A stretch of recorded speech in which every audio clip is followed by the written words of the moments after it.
Question number 1, राज्य के नीति निर्देशक तत्वों का उल्लेख भारतीय संविधान के किस भाग में है? भाग 2, भाग 3, भाग 4 या भाग 5? देखिए दोस्तों, जब नीति निर्देशक तत्वों की बात आती है तो वहाँ पे सबसे पहले आपको आर्टिकल 36 से 51 तक याद रखना है और इसमें भाग 4 होगा। इस तरह हम कह सकते हैं।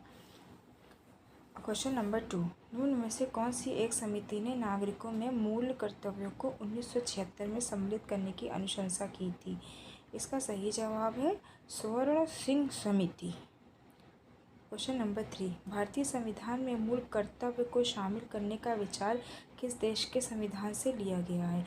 ये पूर्व सोवियत संघ या रूस के संविधान से भारतीय संविधान में मूल कर्तव्य को शामिल करने का विचार रूस के संविधान से लिया गया है। क्वेश्चन नंबर 4, निम्नलिखित में से किस देश का सबसे बड़ा लिखित संविधान है? भारतीय संविधान में भारत और इंडिया दो ही शब्दों का वर्णन किया है, एक भारत है एक इंडिया है। ये आपको याद रखना है। इसका आंसर जाएगा Bharat. Question number 4 Bharat. Question number 5, पंचवर्षीय योजना की अवधारणा किस देश के संविधान से प्रेरित है? इसका आंसर है ए सोवियत संघ। याद रखिएगा 1947 की बात करें तो 1947 से अब तक की जितनी भी पंचवर्षीय योजना है आपको सबके बारे में जानकारी होनी चाहिए। संघ की कार्यपालिका शक्ति निहित होती है। इसका आंसर है बी राष्ट्रपति। संघ की कार्यपालिका शक्ति आर्टिकल 53 के अंतर्गत निहित होती है, वो भी राष्ट्रपति के अंतर्गत, इसलिए इसका सही जवाब राष्ट्रपति होगा। इस संविधान के अनुसार या तो सीधे या तो उनके अधीनस्थ अधिकारियों के माध्यम से इसका प्रयोग किया जाता है। क्वेश्चन नंबर 7, भारत में कार्यपालिका का अध्यक्ष कौन होता है? भारत में कार्यपालिका का अध्यक्ष राष्ट्रपति होता है, लेकिन अगर जब यह वास्तविक रूप से अध्यक्ष पूछा जाए तो वहाँ पे सही जवाब प्रधानमंत्री होगा। अगर सीधे पूछा जाए तो राष्ट्रपति, नहीं तो प्रधानमंत्री। क्वेश्चन नंबर 8, संपूर्ण संविधान को कब लागू किया? जैसे कि आप सब जानते हैं, संपूर्ण संविधान को 26 जनवरी 1950 को लागू किया गया था और 26 नवंबर 1949 में अपनाया गया था और 26 जनवरी में लागू किया गया। क्वेश्चन नंबर 9, भारत का संविधान के किस अनुच्छेद में निर्वाचन आयोग का वर्णन है? भारत के संविधान में अनुच्छेद 324 में निर्वाचन आयोग का वर्णन है। Like, comment and subscribe my channel.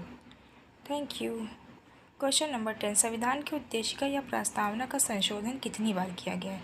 संविधान की उद्देशिका या प्रस्तावना की बात करें, यह तो संविधान की आत्मा है या इसे संविधान की कुंजी भी कहते हैं। इसका संशोधन सिर्फ एक बार किया गया है इसका संशोधन। क्वेश्चन नंबर 11, राज्यसभा के सभापति की अनुपस्थिति में राज्यसभा का कार्य संचालन कौन संभालता है या कौन करता है? तो इसका ऑप्शन होगा सी उपसभापति, क्योंकि जब सभापति नहीं होगा तो उपसभापति ही संभालेगा। जो राज्यसभा एक उच्च सदन है और यह विद्वानों का सदन भी कहा जाता है। क्वेश्चन नंबर 12, निम्नलिखित में से कौन सा मौलिक अधिकार नहीं है?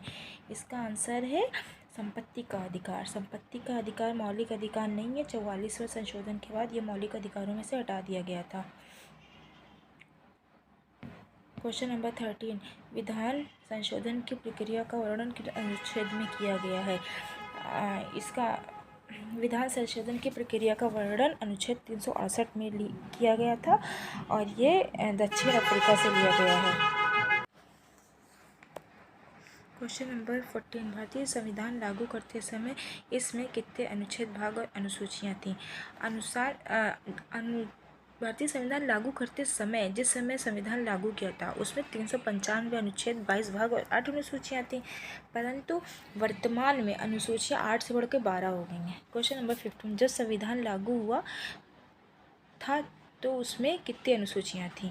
आंसर है इसका, जब लागू हुआ था तब 8 अनुसूचियाँ थीं। प्रेजेंट टाइम पे 12 अनुसूचियाँ हैं। Thank you. क्वेश्चन नंबर 16, मताधिकार की आयु 21 वर्ष से घटाकर 18 वर्ष किस संशोधन में कर दी गई? इसका आंसर है 61वां संशोधन। इसका सन आपको याद रखना है 1989 में इसको 18 वर्ष कर दी गई। और संशोधन में कहा गया है कि 21 ज़्यादा होती है तो मत देने की आयु 18 कर दी जाए। क्वेश्चन नंबर 17, नीति निर्देशक तत्व का महत्व किसके लिए है? जब नीति निर्देशक तत्व की बात आएगी तो आपको ये याद रखना है कि ये आयरलैंड से लिए गए हैं। ये 36 से 51 आर्टिकल के अंतर्गत आते हैं। ये संविधान के भाग 4 से लिए गए हैं और इसका आंसर है राज्य। क्वेश्चन नंबर 18, भारतीय संविधान के अनुसार देश की तीनों सेनाओं का अध्यक्ष कौन? भारतीय संविधान के अनुसार देश की तीनों सेनाओं का अध्यक्ष राष्ट्रपति होता है। जल सेना, थल सेना, नेवी, आर्मी, सबका अध्यक्ष राष्ट्रपति होता है। क्वेश्चन नंबर 19, जब संविधान लागू हुआ तब उसमें कितने भाग थे? जब लागू हुआ संविधान तब उसमें 22 भाग थे, 8 अनुसूचियाँ थीं, 395 अनुच्छेद थे। जब संविधान लागू हुआ तब 22 भाग थे।